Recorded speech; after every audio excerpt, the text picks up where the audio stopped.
Atman Kiran, bienvenue. Bonjour, Je suis super content de te recevoir. je suis ravi d'être là. Merci pour l'invitation. Tu es le CEO de Kitea Group. Exact. Kitea est une boîte que je pense tout le monde connaît, la Mhm. plupart des Marocains. Je pense que la plupart des gens sont allés dans un magasin, ou ont vu un magasin, ou ont acheté quelque chose, ou connaissent quelqu'un qui achète quelque chose. Et d'ailleurs, je trouve ça intéressant parce que en fait, faire du retail, c'est aussi ça. C'est-à-dire que c'est faire une boîte, ou du consumer en général, c'est faire une boîte que tout le monde connaît. Et en soi, c'est assez intéressant, je trouve. On est très fiers de la notoriété que Kitea a aujourd'hui. C'est une boîte qui est née en 1993, qui a donc maintenant 33 ans. Et c'est vrai qu'on fait beaucoup d'analyses consumer, consommateurs, et on voit toujours que cette fidélité, que cet amour que les Marocains ont vis-à-vis d'une marque marocaine, est là, elle est présente, et c'est ce qui nous pousse à continuer à développer et aller de l'avant. Je pense qu'il y a ce truc où lorsque tu as une boîte, tu vois, que ce soit retail, que ce soit consumer. D'ailleurs, j'ai un ami qui m'a parlé de ça, je ne veux pas le citer parce que je ne veux pas citer sa boîte, mais qui est patron d'une boîte consumer que beaucoup de Marocains utilisent.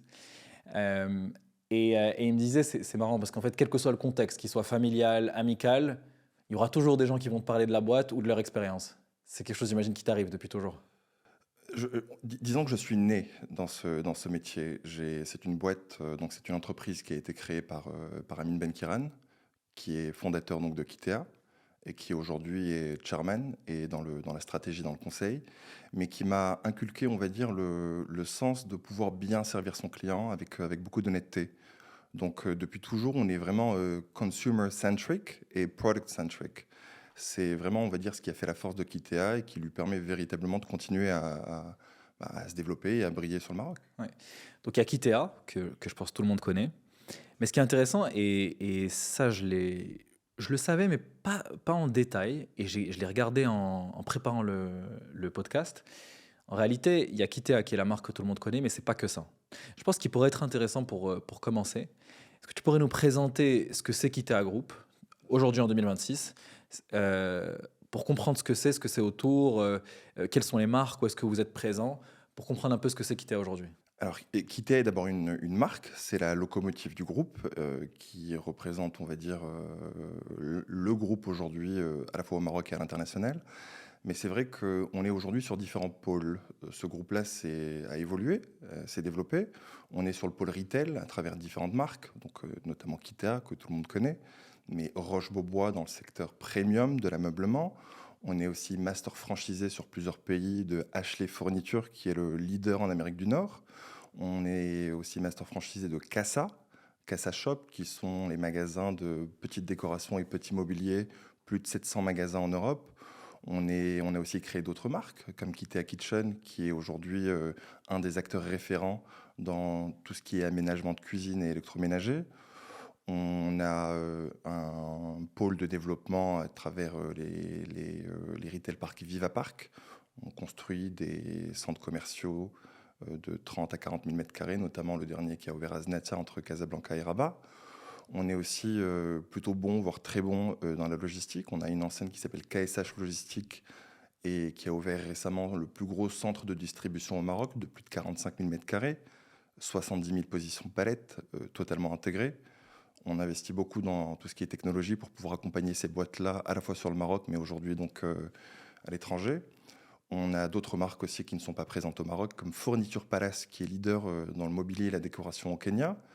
Et donc je peux en citer encore d'autres, mais c'est vrai que le groupe Kitea aujourd'hui a pour vocation de continuer à créer des entreprises, toujours dans le secteur du retail, mais aussi d'accompagner des leaders mondiaux dans le mobilier sur différents positionnements, à rentrer à la fois sur le Maroc, mais aussi à se développer sur le marché africain. Ouais, faut qu'on détaille un peu tout ça Mhm. pour vraiment comprendre. Parce que ce qui est intéressant, c'est qu'il y a plusieurs choses. Il y a du mobilier, il y a plusieurs marques, plusieurs pays aussi, au Exact. Maroc, mais aussi en Afrique, dans d'autres pays. Euh, et il y a plusieurs secteurs. Il y a aussi donc, du mobilier, mais aussi de l'immobilier Exact. et de la logistique. Tout à fait. Donc plein de choses différentes, plein de secteurs. Mais je pense que ce qui peut être intéressant pour comprendre tout ça, c'est peut-être de refaire l'histoire de la boîte. Euh, Comment ça se lance? Qu'est-ce qui fait que c'est milieu des années 90, 93, tout à fait. c'est 93. Euh, à ce moment-là, pourquoi est-ce que c'est le bon moment de lancer Kitea? Comment vous avez l'idée? Comment ça se passe? Alors, à cette époque-là, je pense que donc Amin Benkiran était rentré du Canada. Il travaillait dans une entreprise dans l'immobilier, dans le secteur de l'immobilier, notamment à Marrakech. Et il s'était rendu compte qu'en vendant donc, des appartements et des maisons, qu'il n'y avait pas forcément d'offres mobilier à l'image de ce qu'on pouvait retrouver à l'époque en Occident. Et donc, il avait un petit peu analysé le marché. C'était donc, au bout d'un moment, rendu compte que c'était ou des marques qui étaient très chères, trop chères, ou qu'on devait faire affaire à des artisans qui faisaient somme toute un travail de qualité, mais qui prenaient du temps, qui ne respectaient pas toujours leurs engagements.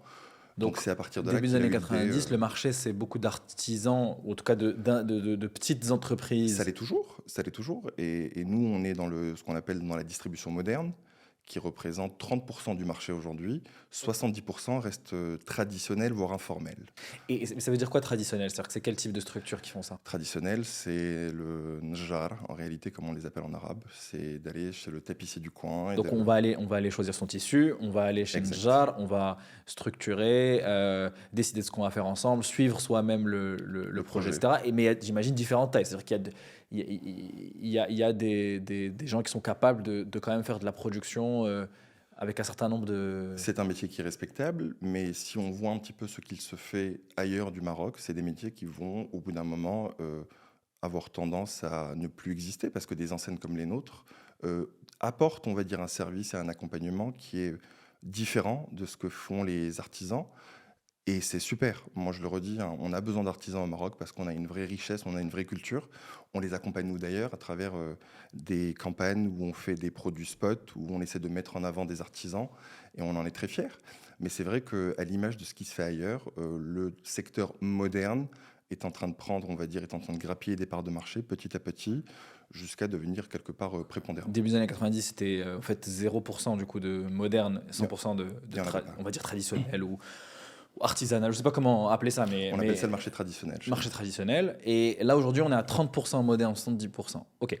Donc, début des années 90, si on a envie de meubler, que ce soit un hôtel, une maison, C'était compliqué, on va forcément vers le marché traditionnel. exact. Donc, c'est ça, en fait, l'opportunité. Et l'opportunité, elle a été sur le prix d'abord. Sur le prix, parce que quand Kitea a ouvert son premier magasin à Casablanca, on a offert, on va dire, quelque chose que le Marocain ne connaissait pas, c'était le produit en kit. Donc c'est le produit montable. D'où le Kitea. Kitea, c'est Kitea Meublement. Et le premier magasin a connu un succès fou dès le premier jour parce que les gens se sont rendus compte au final qu'ils avaient la possibilité d'avoir un produit ergonomique, design, avec de la fonctionnalité et surtout pas cher et immédiatement. Et c'est ce qui fait toute la force de Kitea. Et on continue à construire, on va dire, sur ces valeurs-là, qui sont de pouvoir offrir aux Marocains un produit design à l'image de ce qui peut se faire aussi ailleurs, fonctionnel, mais surtout très accessible, et avec un service de livraison et de montage gratuit. Comment ça se passe sur ces 5-10 premières années? J'imagine qu'il y avait des modèles aussi que vous avez vus dans d'autres pays qui étaient passés du traditionnel à ce mix traditionnel et moderne. Un des plus bels exemples, c'est la Turquie. La Turquie était aussi à pratiquement 70% traditionnel, 30% moderne il y a une vingtaine d'années. Et aujourd'hui, des derniers chiffres que j'ai pu avoir, je pense qu'ils sont à 80% de moderne. Mais c'est parce que ces enseignes comme les nôtres, comme Kitea, ont été capables d'accompagner l'industrie locale à pouvoir monter en compétences. Et tout l'avenir, on va dire, de ce secteur-là se jouera aussi à travers la mise en avant, la mise en compétence, on va dire, de ces lignes de production, donc de ces usines, Avec de la production locale. de créer un tissu industriel local permettant à des enseignes comme Kitea de commencer justement à aller ne plus importer, on va dire, un savoir-faire, mais de pouvoir compter, on va dire, sur des entrepreneurs, sur des lignes de production qui seront en mesure de pouvoir nous livrer, nous, localement, et aussi de pouvoir apprendre, de monter en compétences et de pouvoir aussi, demain, exporter. On a été une des premières entreprises au Maroc à avoir signé avec le ministère de l'Industrie et du Commerce pour pouvoir justement promouvoir l'industrie locale dans notre secteur d'activité. Sourcé localement. Et donc de sourcer localement. Et on est très fiers aujourd'hui que je crois que c'est 25% de notre sourcing aujourd'hui qui se fait localement. Alors, quand vous lancez la boîte, donc, où est-ce que vous ouvrez pour commencer les magasins? Et aussi, comment ça se passe? C'est-à-dire que sur ces 5, 10, 15 premières années de la boîte, il y a aussi un sujet de sourcing. C'est des produits justement qui n'étaient pas vendus au Maroc. Donc, comment vous les trouvez? Où est-ce que vous les trouvez? Comment ça s'organise? Amen Benkiran, à cette époque-là, a sillonné le monde. Il est parti toquer à la porte de beaucoup d'usines en leur montrant un marché qu'eux ne connaissaient pas, en leur parlant du Maroc, en étant quelque part aussi promoteur du développement marocain. Et certaines de ces usines, pas beaucoup au début, mais quelques usines lui ont fait confiance et lui ont accordé donc des lignes de crédit et lui ont donné la possibilité de pouvoir importer de la marchandise, notamment de Chine et d'Europe. Et c'est comme ça que les premiers conteneurs sont arrivés.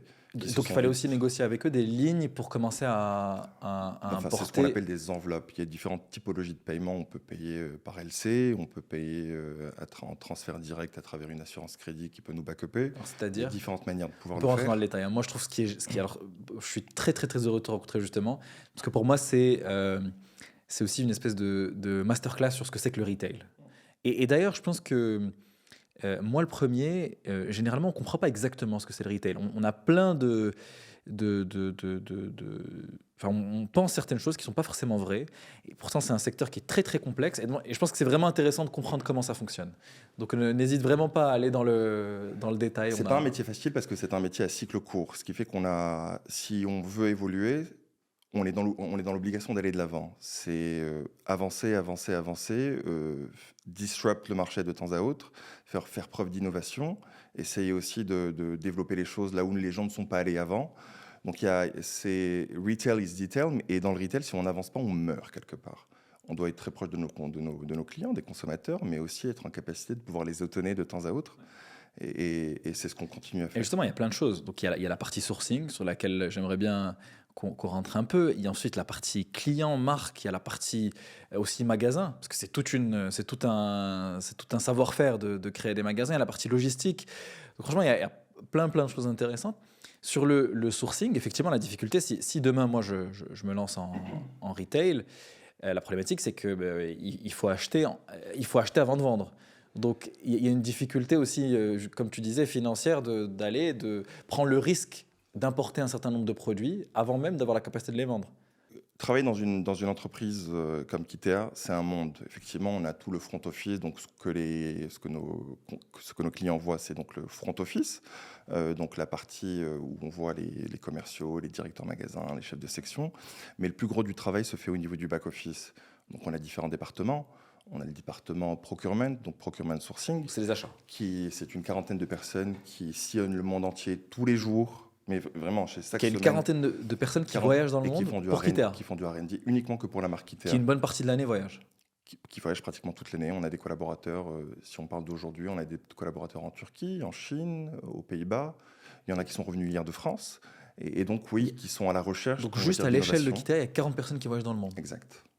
C'est énorme. C'est un sacré. Et pourquoi? Parce que ça veut dire que tous les ans, il faut continuer à trouver de nouveaux produits? On essaie de renouveler l'intégralité de notre collection tous les 3 ans. Et 30% de notre collection change chaque année. D'accord. Donc 30% chaque année pour qu'au bout de 3 ans, effectivement, on ait tout renouvelé. Plus ou Et moins. c'est aussi important que ça de tout le temps renouveler? C'est-à-dire qu'il n'y a pas une partie, je sais pas, moi j'aurais imaginé qu'il y a peut-être 30-40% de produits qui restent tout le temps les mêmes, parce que c'est des classiques, c'est des choses que les gens on a des permanents, achètent. mais même ces permanents évoluent avec le temps. Et on essaie toujours d'aller chercher ce qui se fait de mieux et toujours au meilleur prix. Donc on est très fiers chaque année de pouvoir prendre un produit typique, le produit permanent, la chaise classique, et de faire en sorte de pouvoir la travailler, de mieux la travailler, de baisser son prix, afin d'offrir, on va Ça dire, peut être avec le même fournisseur, ou avec mais un autre d'autres, produit. ou Ça peut avec être un d'autres. autre fournisseur. Ça peut être un prix différent Exact. avec le même. Ça peut être une renégociation. Et on a atteint le volume nécessaire aujourd'hui pour créer nos propres collections. Et c'est ce qui rend, on va dire, l'histoire encore plus belle, c'est qu'aujourd'hui, on a des exclusivités qui sont à Kitea et qu'on ne retrouve nulle part ailleurs. OK. Donc vous créez des relations avec des fournisseurs. Où initialement, on commence par prendre des produits qu'ils ont déjà faits, qu'ils vous proposent. Qui peuvent être sur Mais leur ensuite, on catalogue. peut avoir une relation tellement importante qu'on peut faire du personnalisé avec eux. Exact. Et même de l'exclusif, des choses seulement entre Kitea et votre fournisseur. Tout à fait. On est devenu suffisamment gros aujourd'hui vis-à-vis de nos fournisseurs pour avoir des lignes de production qui soient dédiées à Kitea. Et c'est ce qui nous permet aujourd'hui de véritablement travailler un produit propre aux consommateurs marocains. Bah, je crois, j'avais vu que justement, lorsque tu as rejoint le groupe, une des premières activités sur lesquelles tu as travaillé, c'est justement les achats, je crois, ou le procurement. Si on veut comprendre le métier, il faut commencer par les achats. Mais justement, j'aimerais bien, bon, je sais que c'est forcément très complexe, qu'il y a plein de choses, mais est-ce qu'il y a quelques points qui sont particulièrement importants dans les achats que vous avez vu chez Kitea?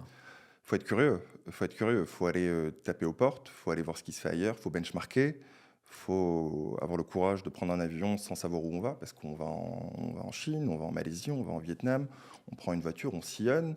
Bon, aujourd'hui, c'est fait de manière un peu plus structurée, mais au début, donc, quand moi j'ai rejoint l'aventure Kitea Group en 2014, il y avait une vraie volonté de renouvellement. Donc on a apporté une dynamique, on a ramené beaucoup de nouveaux acheteurs aussi qui avaient des idées. Et donc avec ces gens-là, on a sillonné le monde et je l'ai fait moi-même pendant longtemps. Je pense que j'ai un tracker sur mon téléphone qui me permet de voir le nombre de vols que j'ai pris. Je crois en 2017, c'est plus de 160 vols que j'ai pris sur une année. Donc ça m'a permis véritablement de pouvoir aussi créer des liens avec des fournisseurs qui ne connaissaient pas le Maroc. 160 vols. Ouais. Ouais, énorme. C'est pas mal en vérité et donc d'aller à la recherche. Quasiment un jour sur deux dans l'avion. C'était pratiquement ça. Et franchement, pendant un an, voire plus, pendant un an et demi, 2 ans, je l'ai fait moi-même parce que j'avais cette envie, je savais qu'il y avait des choses importantes qui se faisaient et que le Marocain n'avait pas encore, on va dire, ne pouvait pas en profiter. Et donc cette envie de développer le sourcing, de développer le catalogue produit à travers de nouvelles catégories, parce qu'on est présent sur 8 catégories aujourd'hui. Ça commence du living, du sofa, on fait de la bureautique professionnelle, on est excellent sur la bureautique professionnelle, on fait du mobilier d'extérieur, de la décoration, de la chambre adulte, enfant, matelas. On est vraiment présent sur l'ensemble, on va dire, de l'univers produit, mobilier et décoration. Et les magasins Kitea, notamment les Kitea géants, sont des one-stop shops. Nos plus grands magasins font 12 000 m² de surface commerciale et permettent à tout à chacun de véritablement trouver son bonheur avec différents positionnements prix selon son budget. Et encore une fois, je le redis, on en est très fiers parce que nos magasins n'ont absolument rien à envier à ce qui se fait ailleurs. Ouais. Et donc, sur les achats, c'est intéressant. En fait, effectivement, il faut avoir cette capacité déjà à accepter l'incertitude. En fait, on va quelque part, on ne sait pas encore si on va trouver des produits. On va peut-être dans un pays qu'on ne connaît pas. Bon, aujourd'hui, on a, je pense, plus de 190 fournisseurs actifs de par le monde. Bien évidemment, on travaille avec tous ces gens-là, mais il y en a plein qu'on a forcément, au bout d'un moment, mis de côté, parce qu'on essaie de renouveler. Et la chance qu'on a, c'est de travailler avec des fournisseurs qui étaient en exclusivité avec de grosses enseignes, de gros retailers en Europe, qui ne nous auraient jamais ouvert les portes si on avait ouvert en France ou en Espagne, mais qui se sont intéressés au marché marocain. Et je partais avec une phrase simple. Pourquoi vous n'aurez pas ouvert si vous étiez en France? Parce qu'ils étaient en exclusivité avec de gros retailers avec lesquels ils font des centaines de millions, voire des milliards d'euros de chiffre d'affaires chaque année. C'est un gros volume qui se fait en Europe et c'est à partir de là qu'on s'est dit que on n'allait pas forcément cannibaliser les enseignes en Europe, mais qu'on allait véritablement leur ouvrir un nouveau marché qui était le Maroc et qui est aujourd'hui devenu l'Afrique. Ok. La boîte a été créée en 1993. Si on devait comprendre l'histoire de la boîte en plusieurs étapes, ce serait quoi le premier milestone? C'est-à-dire que c'est quand le moment où tu estimes où... parce qu'aujourd'hui, lorsqu'on pense à Kitea, la plupart des gens connaissent la boîte. Il y a vraiment cette place particulière dans le mobilier. À partir de quel moment la boîte a pris cette place d'un point de vue marque, d'un point de vue relation avec les clients? Je pense que un des points névralgiques, du moins pour moi, ça a été l'ouverture du premier Kitea géant. Ça a été, à l'époque, je crois en 2007, un investissement que beaucoup de gens ne comprenaient pas. On nous disait, mais pourquoi ouvrir des gros magasins? Pourquoi investir 30, 40, 50 millions de dirhams? Donc, premier Kitea géant, c'est 2007. 2007. Okay. Et c'était à Marrakech. C'était un magasin de 3500 m² de surface commerciale. Et c'est là où on a compris, on va dire, que le marché au Maroc était capable de pouvoir absorber des magasins de cette taille-là. Parce qu'avant de le faire, on ne sait pas si ça va fonctionner. C'est-à-dire que ça peut être trop gros, ça peut être surdimensionné. Kitea a été une marque pionnière dans beaucoup de choses. On a été la première marque marocaine à franchiser au Maroc. Il y avait des marques étrangères qui, elles, franchisaient sur le Maroc. Kitea était véritablement la première marque marocaine à rentrer en franchise.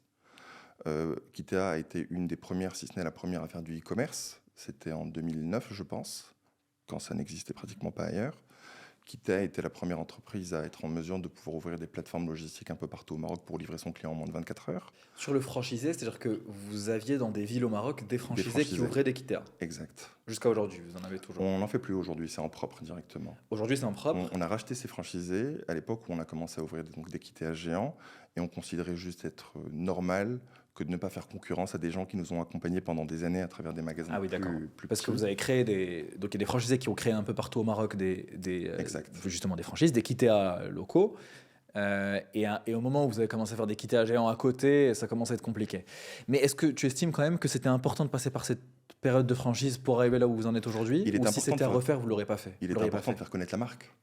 Et à l'époque, on n'avait pas forcément les fonds nécessaires pour ouvrir un peu partout au Maroc. Donc pour ouvrir un magasin Meknès, pour ouvrir un magasin à Tétouan, il était quelque part pour nous naturel à l'époque que de faire appel à des entrepreneurs qui ont cru dans notre marque, avec lesquels on garde encore aujourd'hui d'excellentes relations.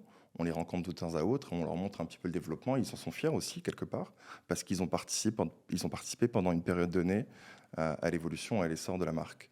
Et je pense que ça a été important. Ça a été important parce que c'est ce qui a permis de faire en sorte que Kitea devienne rapidement le réseau numéro un en termes de magasins de meubles et de décoration. Pourquoi aller sur des magasins de plus en plus grands?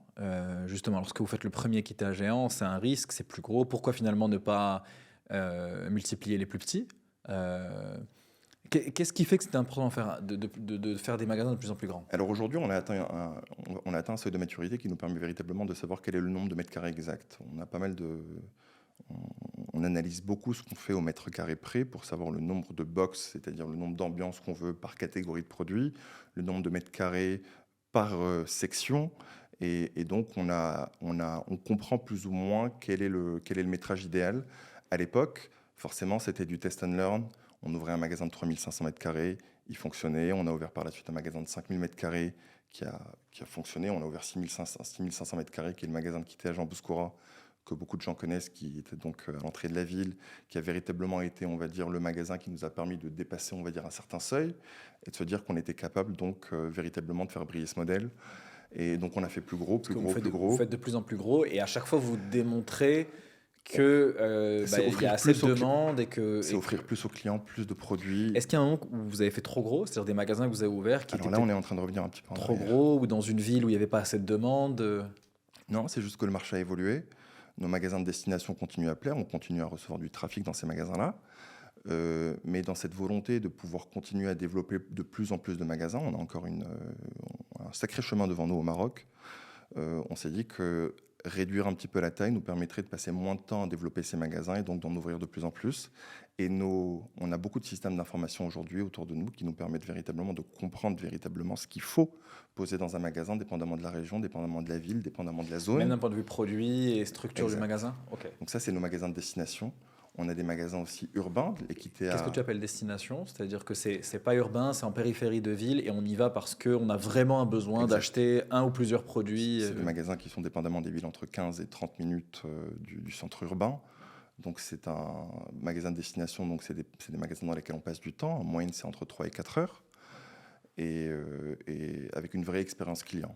Donc on y va en famille, on y va plutôt les week-ends, le vendredi ou les week-ends, et on y passe beaucoup de temps pour un certain nombre d'achats. Exact. Donc c'est une vraie expérience, c'est une sortie de famille quelque part. Donc finalement, il y a deux types de magasins qui sont très différents.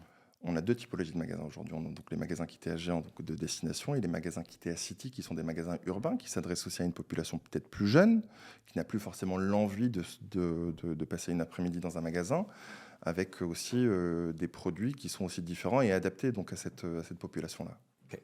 Donc, c'est super intéressant. Donc, vous avez commencé en franchise, ensuite vous êtes repassé plutôt en propre. Il y a combien de magasins aujourd'hui? Une quarantaine. Une quarantaine, avec une dizaine de géants On a 10 Kitea géants, un 11e qui ouvre en fin d'année à Marrakech, au Maroc.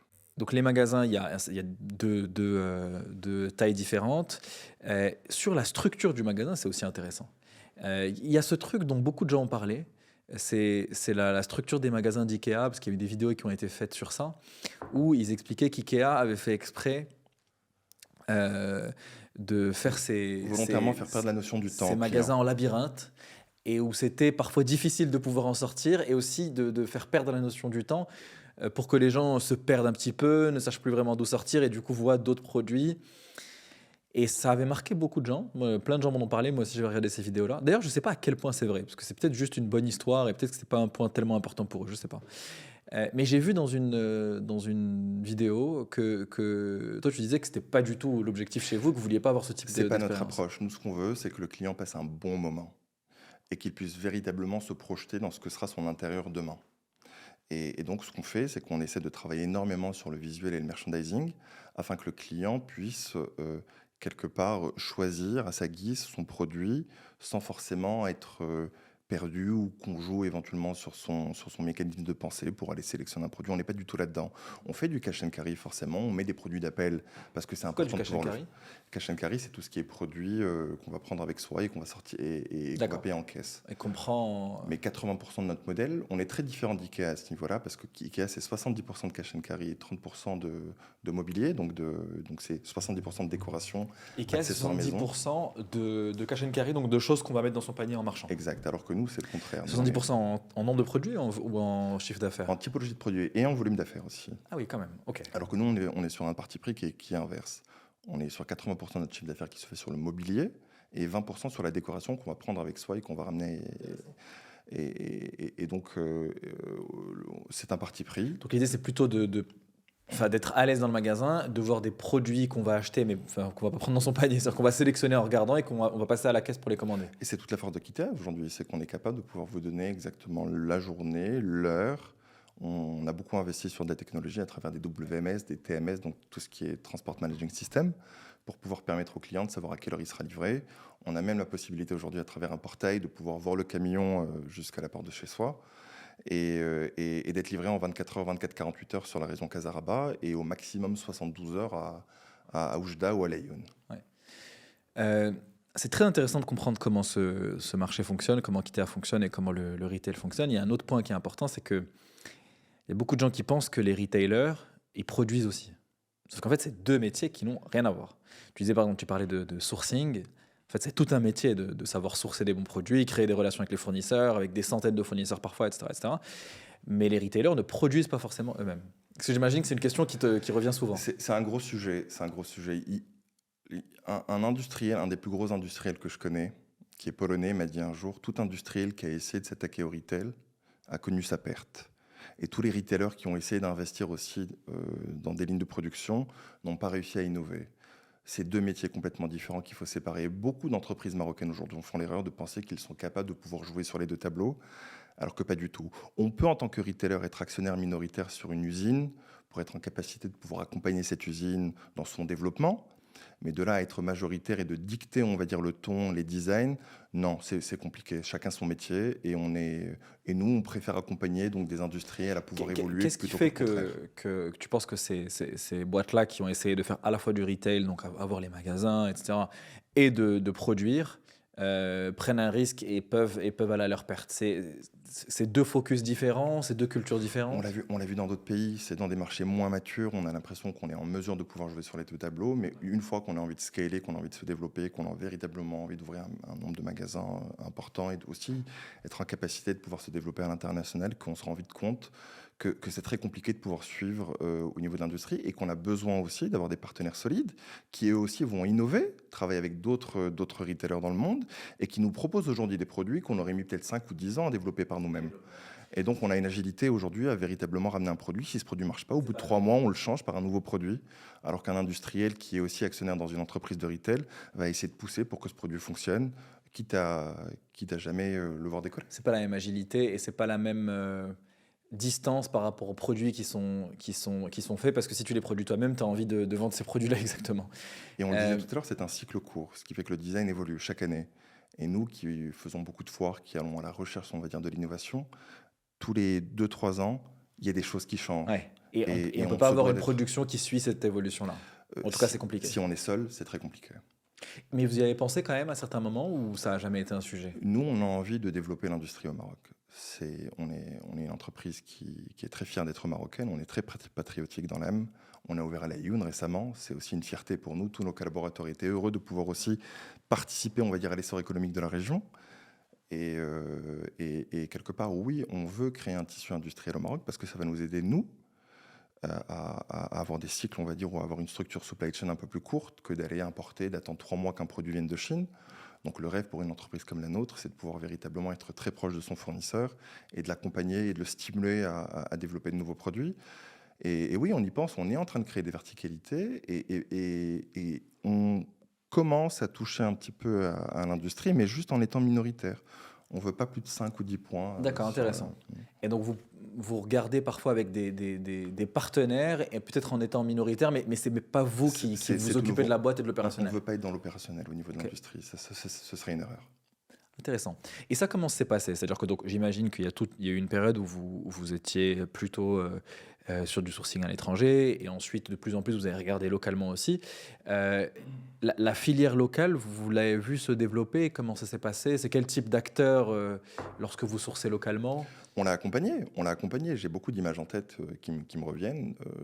J'ai un entrepreneur qui avait démarré, qui ne connaissait rien aux meubles, notamment dans le mobilier d'extérieur, et avec lequel on a beaucoup travaillé, on a beaucoup investi sur ces produits. Il y a eu beaucoup d'erreurs qui ont été faites jusqu'au moment où il a gagné en maturité, il a compris ce que c'était, on l'a fait voyager avec nous, il est parti voir de grosses usines en Turquie, en Chine notamment, euh, jusqu'à trouver, on va dire, avoir le knowledge et le savoir-faire nécessaire pour pouvoir produire au Maroc. Et aujourd'hui, cet entrepreneur, je pense, se développe et est en train d'exporter en Europe. Et exporte beaucoup en Europe, notamment en Espagne et en France. Il a un gros retailer avec lequel il travaille. Parce que c'est ça Kitea, aussi c'était l'objectif. 80% de son volume, et Si vous aujourd'hui, je pense qu'on travaillez est à avec moins de des... 20%. Au début, c'était 80% de son volume, et Et maintenant? aujourd'hui, c'est moins de 20%. Donc, Ok. c'est une Parce que fierté. toute l'idée, effectivement, c'est donc pour vous, l'avantage, c'est Sur ça justement, localement. comme c'est local, les discussions sont plus rapides, donc vous pouvez itérer rapidement. C'est surtout le transport qui prend du temps. Le transport, une fois que le produit est prêt, si l'usine est à Rabat, bah, ça prend une demi-heure pour arriver au niveau du centre de distribution, alors que si l'usine est à Shenzhen, bah, ça nous prendra 3 mois. Et on l'a vu avec le Covid, tout le transport maritime a complètement changé. Il y a eu un changement de donne. Le conteneur qu'on importait à 1000 $ est passé à 20 000 $. Il y a des Le transbordements aujourd'hui conteneur avec qui ce était qui à se 1000 passe dollars est passé à à 20 20 000 000 dollars. $. Avec Un conteneur, pour s'en rendre compte, un conteneur 40 high cube, bah, c'est 67 mètres cubes. c'est grand. Ouais. C'est un énorme, c'est un gros machin. C'était 1000 dollars, c'était 20 000 dollars pendant le Covid. À un Ouais. moment, c'est passé à Ouais. 20 000 $. Et aujourd'hui, avec tout ce qui se passe, il suffit qu'il y ait une guerre ou un problème, notamment avec l'Ukraine, on l'a connu. On le voit aujourd'hui avec l'Iran. Ben forcément, les compagnies maritimes peuvent aussi en profiter pour augmenter les prix. Et à partir de là, il y a un affoulement entre l'offre et la demande, véritablement. Et ça peut arriver aussi que nos conteneurs restent bloqués pendant plusieurs semaines dans des ports de transbordement où le conteneur est donc bloqué en attendant de pouvoir avoir un autre navire qui viendra sur le Maroc. Donc toute cette complexité qu'on arrive à gérer, parce qu'on a quand même une dizaine de collaborateurs qui ne font que gérer, on va dire, ces conteneurs à travers une technologie qu'on a développée Pas avec une sur toute la entreprise logistique, marocaine. simplement sur la partie Import. fret, import. Voilà, exact. Ok. Et qui gère, c'est une bourse. C'est une bourse. Donc il y a 10 personnes d'import. qui s'occupent de ça en interne. Et on a développé un logiciel avec une belle entreprise marocaine qui aujourd'hui nous permet de voir à temps zéro où se trouve le navire, quand est-ce qu'il va arriver au port, s'il y a un souci. Donc on est très sensible à ça parce que ça, au niveau du demand planning, une semaine ou 2 semaines de retard, bah, c'est toute la chaîne qui est perturbée, c'est tout le planning sur un Ça an qui aussi, est perturbé. c'est une expertise qui se développe au fur et à mesure. J'imagine qu'il y a eu des moments où il y a eu, enfin, c'est un apprentissage, donc il y a forcément eu des complexités. Tu as des anecdotes de choses complexes qui sont arrivées, de difficultés? La vérité, on en connaît tous les jours. Tous les jours. J'ai un conteneur qui devait arriver il y a 3 mois, qui est toujours bloqué aujourd'hui à Tarifa. Et on ne sait pas quand est-ce qu'il va sortir. Donc c'est vraiment des histoires perpétuelles qui recommencent, qui recommencent, qui recommencent. Des histoires de conteneurs, il y a un bateau aussi qui a coulé et on avait 3 ou 4 conteneurs dedans donc, qui sont partis avec. On a des conteneurs qui sont endommagés. Il y a beaucoup de choses. Sur les 33 ans d'existence de Kitea, on en a connu de toutes les couleurs. Après, on importe. Allez, je crois qu'on va toucher les 2000 conteneurs cette année. On fait partie des 10 plus gros importateurs au Maroc. Et ça nous donne une force et une légitimité pour nous permettant véritablement de comprendre un peu le système d'un côté et de l'autre. On a des forwarders et des transporteurs qui nous font confiance, avec lesquels on travaille depuis des années, qui nous permettent véritablement de pouvoir aller traverser ces aléas et de ne pas nous retrouver dans des problématiques qu'une jeune entreprise aurait pu connaître. Et oui, c'est un travail au quotidien, encore une fois, c'est du Ouais. day-to-day.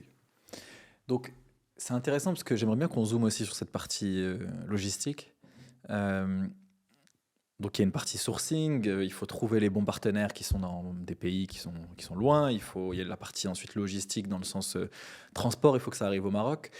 Une fois que ça arrive au Maroc, comment vous vous organisez? C'est-à-dire que comment on passe il y a un produit qui arrive au Maroc, il est peut-être trié, traité, il va ensuite en magasin. Cette partie-là, comment elle s'organise? On a un centre de distribution de plus de 45 000 m², qui a été un des plus gros investissements du groupe. C'est plus de 300 millions de dirhams qu'on a investi. Donc un centre de distribution où les conteneurs sont déchargés. On peut décharger une vingtaine de conteneurs par jour. Plus de 600 collaborateurs travaillent, on va dire, dans cette force logistique qui nous permet de pouvoir récupérer ces conteneurs, de sortir la marchandise, à travers le WMS, donc le Warehouse Managing System, de pouvoir connaître leur position palette. Et à partir de là, il y a tout un élément qui se déclenche, c'est les magasins passent leur alimentation et reçoivent dans les 24-48 heures à travers nos plateformes un peu partout au Maroc, on en a 10 aujourd'hui, leurs produits en 2-3 jours. Et donc, Donc, c'est toute cette agilité. donc le centre logistique qui fait 45 000 m², donc tout ce qui arrive au Maroc va vers le centre Passe d'abord. par ce centre. Tout est stocké. C'est un coffre-fort. Donc tout est stocké sur place, Exact. noté, stocké, etc. C'est fait Et ensuite, c'est les informatique. magasins, ou plutôt des plateformes régionales C'est des qui plateformes passent régionales. commande au centre logistique. Exact.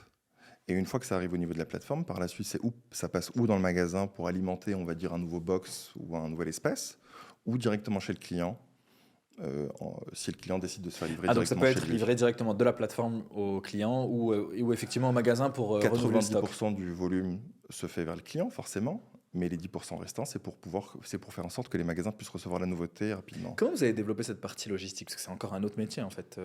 C'est des années et des Est-ce que années c'est fait avec d'expertise. des partenaires, avec des professionnels de la logistique qui faisaient que ça et qui ont travaillé avec vous? Comment ça s'est On passé? passe quotidiennement chaque année, on ramène un cabinet de conseil qui est spécialisé en logistique et qui nous accompagne pour pouvoir moderniser toute cette structure-là pour continuer à être à jour et de bénéficier des dernières technologies. On a fait un bond de géant donc en 2021 quand on a instauré nos premiers WMS et on continue à le faire aujourd'hui. Tu pourrais expliquer ce que c'est le WMS? Le Warehouse Managing Systems, donc c'est le poumon, c'est le cœur, on va dire, de l'activité au niveau de la supply chain, au niveau de la logistique. C'est ce qui permet de pouvoir justement prendre un produit, de le placer quelque part, de savoir exactement où est-ce qu'il est, de faire en sorte que quand un magasin passe commande, donc on sache exactement où est le produit à travers des KPI sur la vélocité, combien de temps on a pris pour pouvoir prendre le produit, en combien de temps il a été piqué, en combien de temps il a été posé, en combien de temps ça a été rangé, en combien de temps c'est rentré dans le magasin et en combien de temps c'est arrivé chez le client.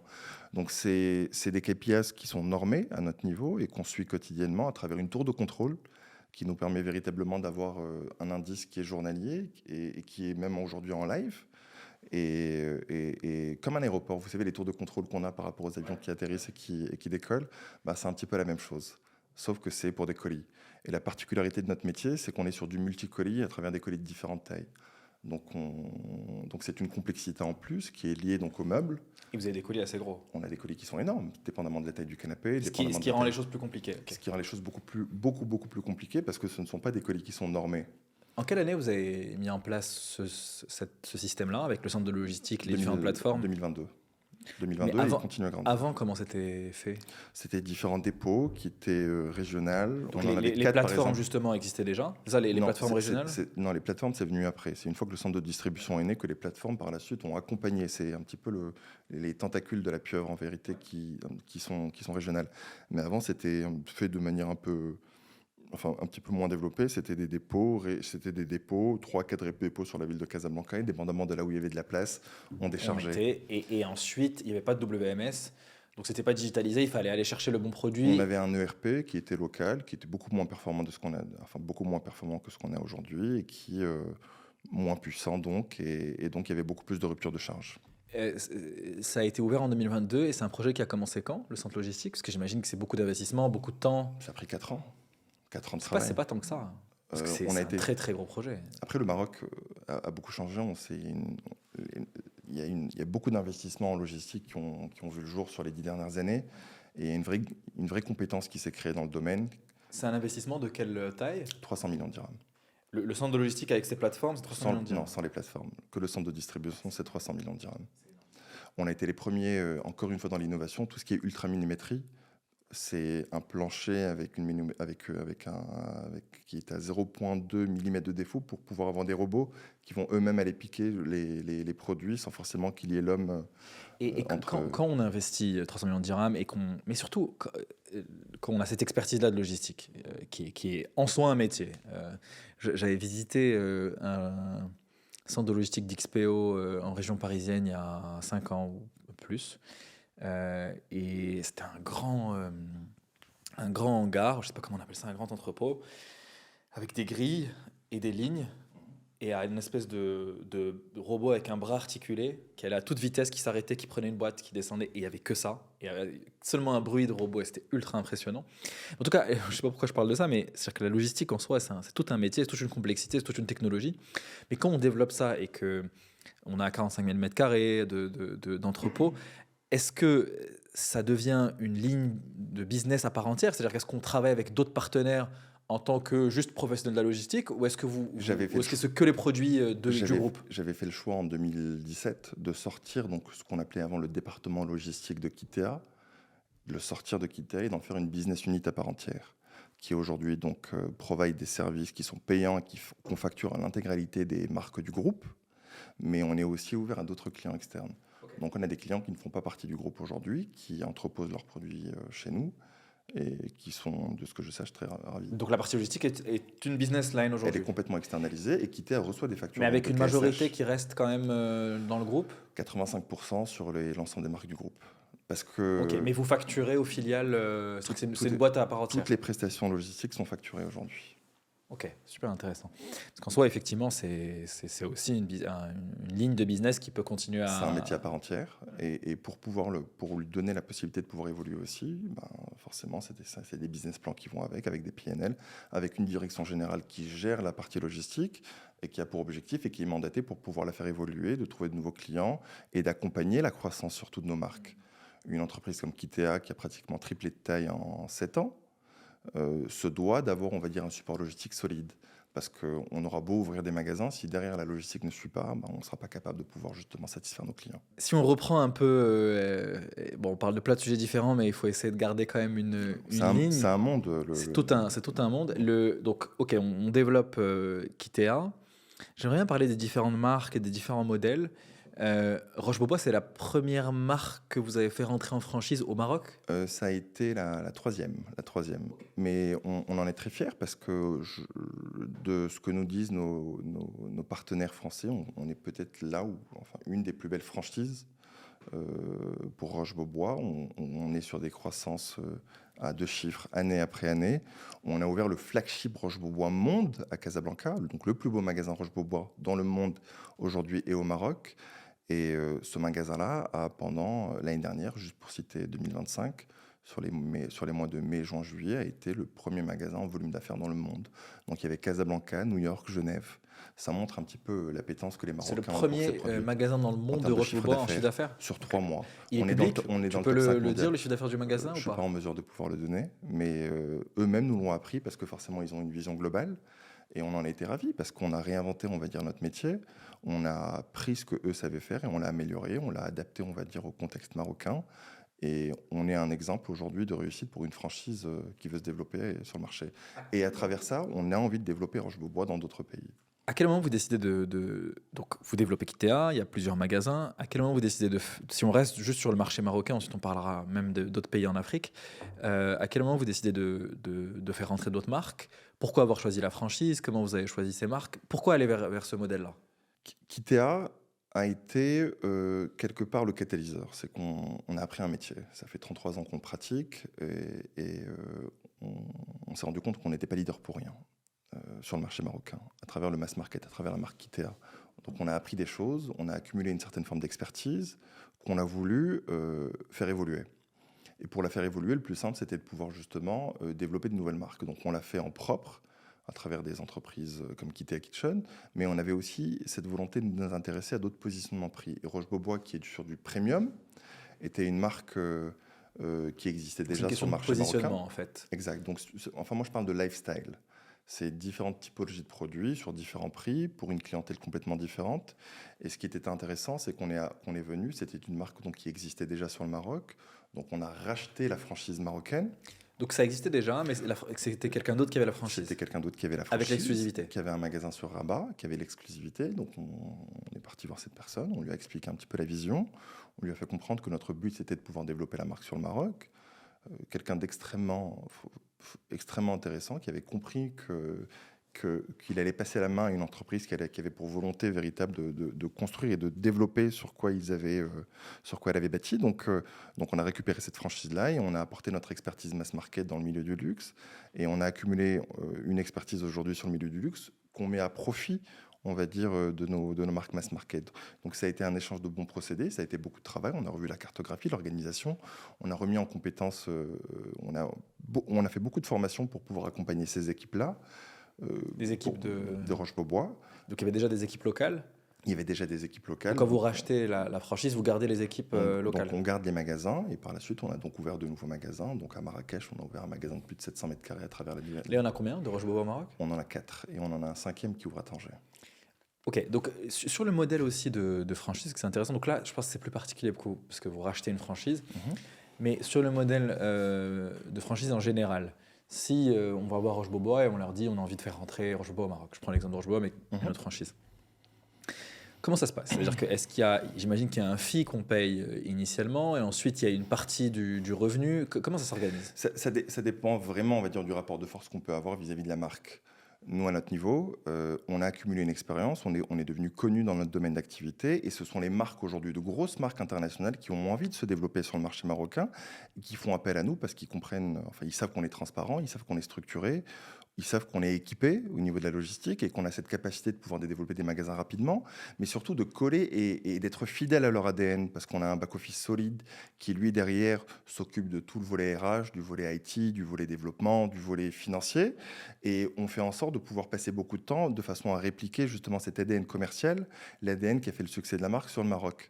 Et c'est ce succès-là qu'on est en train de développer aujourd'hui à travers de nouvelles marques pour faire en sorte que sur toute la pyramide positionnement lifestyle, qu'on soit capable, à travers le groupe Kitea, de pouvoir répondre Donc là, à c'est tous de les moins en besoins. moins vous qui allez. Enfin là, c'est plus les marques qui viennent vers vous pour On est rentrer sur le marché. Ça change la discussion. on est arrivé à cette étape-là où effectivement le Maroc est de plus en plus attractif. Et donc intéresse de plus en plus de marques, mais pas uniquement que le Maroc, le continent africain. Et ces marques-là donc viennent nous voir avec une volonté de se développer sur ce marché. Et on est aujourd'hui le meilleur, on va dire le meilleur client potentiel à être en mesure de pouvoir développer les choses. Et du coup, donc le meilleur candidat. En fait, le business change un peu parce que lorsqu'on fait rentrer une franchise, on ne travaille plus sur le sourcing. C'est entre guillemets un problème qui est réglé. On accompagne les designers sur Roche-Beaubois.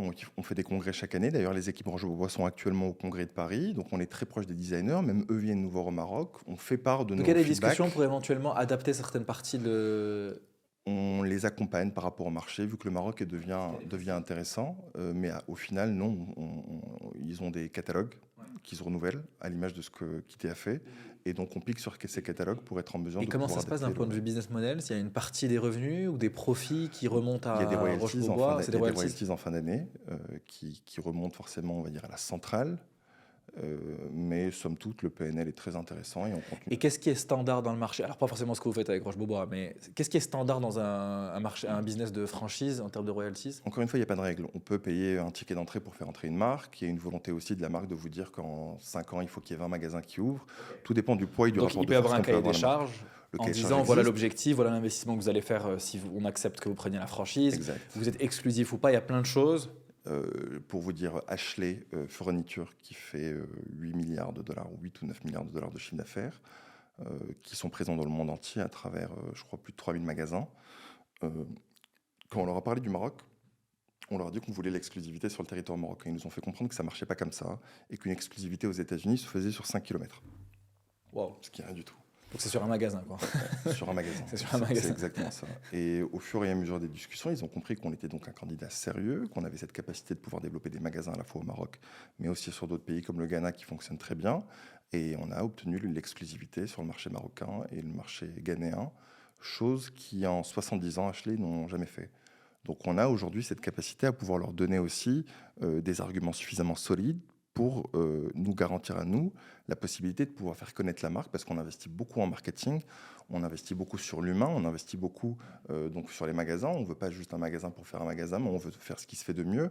Si on veut un magasin Roche-Beaubois ou le magasin Ashley, ce sont des magasins sur les derniers concepts qu'on continue à renouveler tous les 2-3 ans pour faire en sorte qu'on reste sur les plus hauts standards des marques qui nous ont fait confiance.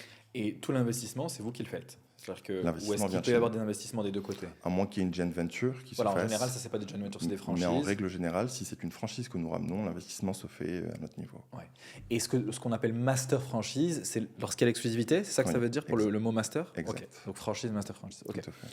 Donc vous faites rentrer Roche-Beaubois, ça fonctionne bien. C'est très intéressant le fait que ce soit le premier magasin dans le monde, c'est super intéressant. Enfin, premier sur 3 mois, on est dans le top 5 mondial, effectivement.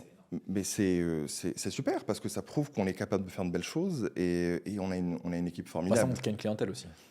Et C'est-à-dire que qui a du potentiel. Et ce potentiel-là, fallait le chercher quelque part. Et donc ça montre que le Maroc évolue. Et toute cette dynamique nous donne raison à continuer à investir et à développer sur le territoire. On va revenir à l'épisode dans quelques secondes, mais juste avant, je voulais vous parler de quelque chose. Personnellement, j'adore regarder quelles sont les dernières startups qui se lancent au Maroc, mais on n'a pas toujours le temps de rester informé. Donc on a décidé de réunir toutes les startups à ne pas rater dans la Next Wave Startup List. Si vous êtes entrepreneur, si vous cherchez des idées, ou si vous êtes juste curieux et voulez savoir ce qu'il se passe au Maroc, c'est pour vous. Vous pouvez accéder à la liste sur startuplist.nextwave.ma. Je vous mets le lien exact dans la description. Et sur ce, on peut revenir à l'épisode. c'est pas la seule marque avec laquelle vous travaillez en franchise. Vous en avez deux autres. On a Casa, et donc Casa Shop, avec lesquels on a ouvert une quinzaine de magasins, sous format shop-in-shop ou standalone. Les shop-in-shop sont dans l'équité géant, donc font partie du parcours client, et au bout d'un moment, on arrive dans un espace qui est dédié donc à la marque, et sous format de standalone, qui sont donc des magasins qui sont seuls, soit dans des centres commerciaux ou dans des Et ruelles. là, c'est que de la décoration, Casa. C'est décoration et petit mobilier. Petit mobilier. Ok. Exact. Donc au Maroc, il y a Kitea en propre, Roche-Beaubois en franchise, et Casa et Ashley. Exact. D'accord. Et Kitea Kitchen. Et Kitea Kitchen qui sont des magasins uniquement sur la cuisine. cuisine. Seulement sur la cuisine. Ok, donc déjà, il y a 5 marques au Maroc. Pourquoi vous décidez d'aller au-delà du Maroc? D'ailleurs, quand est-ce que ça se fait? À quel moment vous commencez à y penser? Est-ce que c'est dès le début? C'est-à-dire qu'il y a un objectif, même début des années 2000, à se dire on va aller vers d'autres pays africains. Comment l'idée germe? Comment vous y allez? Et comment vous abordez aussi le sujet? Alors, chez Kitea, on est complètement décomplexé par rapport à ça. C'est quand on voit ce qui se fait ailleurs, on se dit qu'on est capable de pouvoir faire mieux et donc de pouvoir concurrencer des marques à l'international. Ça m'arrive souvent d'aller voir de gros retailers en Europe ou en Amérique du Nord, et en revenant au Maroc, je me rends compte qu'au final, que nos équipes, que notre marque est tout aussi bonne, voire meilleure que ce qui se fait à l'étranger. Et d'ailleurs, même nos partenaires fournisseurs qui travaillent avec les plus gros retailers dans le monde, dans le mobilier, quand ils viennent nous voir, ils nous font comprendre rapidement qu'on est plutôt bon et qu'on a cette capacité de pouvoir justement nous développer. Donc ça a maturé dans nos têtes, et on s'est dit qu'on allait naturellement commencer par l'Afrique parce qu'on croit dans le potentiel africain. Et on a ouvert deux franchises. Il y a deux franchisés qu'on a ouverts en Guinée équatoriale et en République démocratique du Congo, à Malabo et à Kinshasa. Franchise de Kitea. Kitea, ok. Pour essayer de tâter le marché. Ce sont des magasins qui ont bien fonctionné pendant longtemps. Dans quel pays? En RDC et Guinée équatoriale. D'accord. Donc sur les villes de Malabo et de Kinshasa. Et ça, à partir de quelle année? C'était il y a une dizaine d'années déjà. Et on s'est rendu compte que le potentiel était là et qu'on avait cette capacité de pouvoir suivre. On s'est formé à pouvoir nous développer aussi à l'international. On a été accompagné par de gros cabinets de conseil. On est parti sur place, nous aussi, sur les pays qu'on a ciblés pour comprendre un peu le marché et pour pouvoir benchmarker un petit peu ce que faisait la concurrence. Et somme toute, on s'est rendu compte que rapidement, il fallait évoluer, qu'il fallait passer le pas. Donc on a ouvert notre premier magasin en propre au Ghana, à Accra, un gros magasin de 12 000 m². C'est plus de 25 millions de dollars d'investissement. Avec des équipes nouvelles sur place, qui eux ont appris, qui ont passé beaucoup de temps au Maroc pour comprendre comment ça fonctionnait, pour comprendre notre ADN, nos valeurs, et qui ont essayé de les dupliquer. On a fait pas mal d'erreurs au début, mais aujourd'hui on est suffisamment rodé à comprendre comment faire en sorte que les choses puissent s'exporter plus facilement. Et on a réussi à ouvrir ce magasin, et qui fonctionne très bien aujourd'hui. Je pense même qu'on est numéro 1 aujourd'hui au Ghana à travers ce magasin, et on en ouvre Numéro même 1 un sur le deuxième marché du sur le mobilier. marché du mobilier, tout à fait. Ok, dans tout le Ghana. Dans tout le Ghana, enfin du moins sur la ville d'Accra.